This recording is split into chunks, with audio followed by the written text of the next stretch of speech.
Trump is trying to bring trust back into American institutions, and to do that, he says he'll declassify all kinds of things if and when he gets back into office as president. Well, what things? The JFK files for one, the 9/11 files, and maybe the Epstein files, but just maybe. Would you declassify the 9/11 files? Yeah.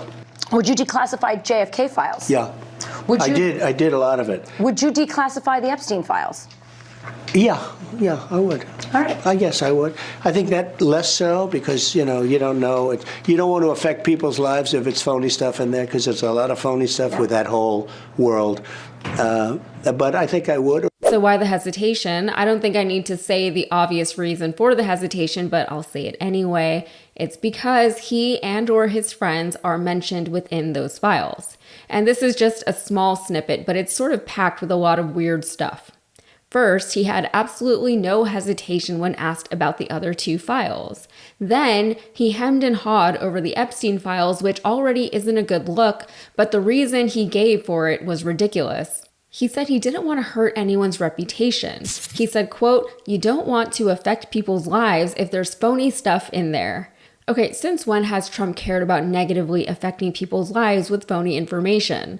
The answer is never. He's always been the guy to say what he wants to say about people and institutions, regardless of whether or not what he's saying has any basis in truth. It's a very busy store, by the way, and checkout counters and everything else.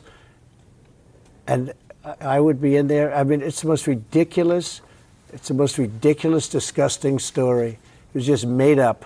You famously said regarding Hillary Clinton, lock her up. You declined to do that as president. I beat her. It's easier when you win.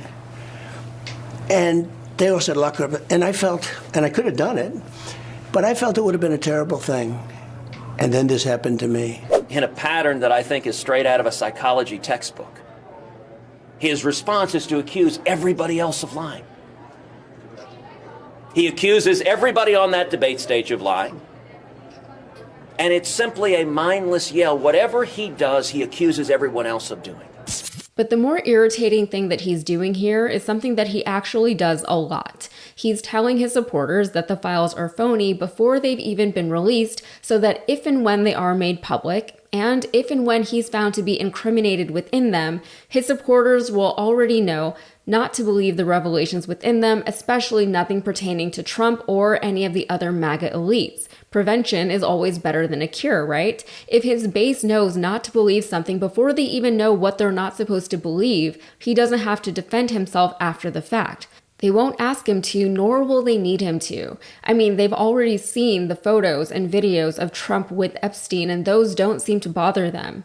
They just tell themselves what they need to in order to feel better about themselves, in order to maintain this belief system that they've invested their entire personalities into.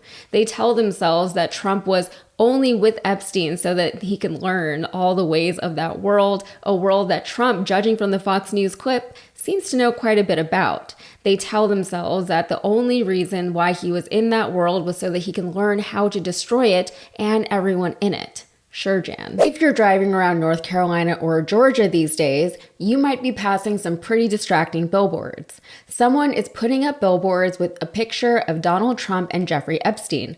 Also, what's QAnon been up to lately, and are these billboards somehow related to them? First, let's talk about the billboards. At first glance, it's reasonable to presume that whoever is putting them up just wants to remind people that the man that they may be about to vote for, likely for a third time, this November has ties to the now deceased notorious sex trafficker. And for people who proclaim to want to protect the children, MAGA Republicans don't seem bothered by the fact that their preferred presidential candidate has deep ties to someone who is known for preying on young people.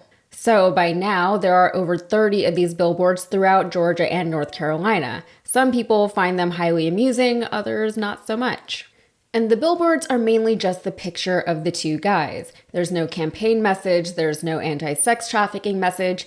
In the corner, it just says, paid for by Protect Children Q, LLC. How mysterious.